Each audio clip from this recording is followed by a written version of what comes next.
സ്നേഹത്തിന്റെയും സന്തോഷത്തിന്റെയും നിറവിൽ മലപ്പുറം സായം പ്രഭയിലെ വയോജന ദിനാചരണം. മലപ്പുറം നഗരസഭ സായം പ്രഭ ഹോമിൽ നടന്ന വയോജന ദിനാചരണം ഹൃദ്യമായി. മലപ്പുറം നഗരസഭ ക്ഷേമകാര്യ standing committee chairperson Mariyumma Shareef ഉദ്ഘാടനം ചെയ്തു. ആർക്കും തടഞ്ഞു നിർത്താൻ സാധിക്കാത്ത ഒരു ഘട്ടമാണ് വാർദ്ധക്യകാലമെന്നും ജീവിതത്തിന്റെ നല്ല പ്രായം പിന്നിട്ട് എത്തിപ്പെടുന്ന മറ്റൊരു ഘട്ടമാണിതെന്നും അവർ പറഞ്ഞു.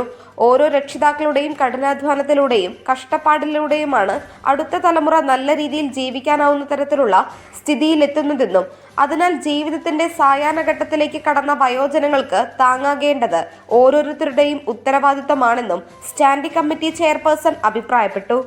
ചടങ്ങിൽ മുതിർന്ന പൗരൻ ഹംസ ഹാജിയെ ആദരിച്ചു. വയോജനങ്ങൾക്ക് സൗജന്യ കണ്ണ് പരിശോധന ക്യാമ്പ് നടത്തി. വാർഡ് കൗൺസിലർ ആമിന അഷറഫ് പാറച്ചോടൻ അധ്യക്ഷത വഹിച്ചു.